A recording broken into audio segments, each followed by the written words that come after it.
বাইরে প্রচণ্ড গরম, দিদি মেকআপটাকে আমাকে 8-10 ঘন্টা টেকাতে হবে, এই গরমে আমি জানি না কি করব, তুমি জানো। তা এরকম রিকোয়ারমেন্ট আমাদের এখন ম্যাক্সিমাম ক্লায়েন্টের থেকে আমরা পাই।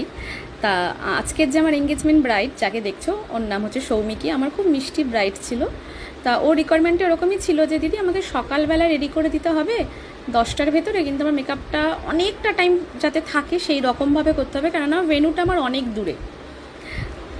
তা আমি চেষ্টা করেছিলাম সৌমিকি যেরকম চেয়েছিল ওর রিকোয়ারমেন্ট ওয়াইজ কাজটা করতে, কারণ এত গরম আমাদের হাতে কিছু কিছু সময় কিছু কিছু জিনিস থাকে না, আমরা চেষ্টা করি সেটাকে খুব ভালোভাবে প্রোটেকশান দেবার।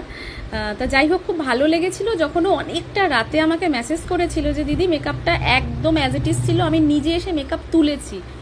তা থ্যাংক ইউ দিদি, মানে আমার ভয়টা কাটিয়ে দেওয়ার জন্য। তা ওর হাসি দেখে সেটা তোমরা বুঝতে পারছো। তোমাদেরও যদি কাজ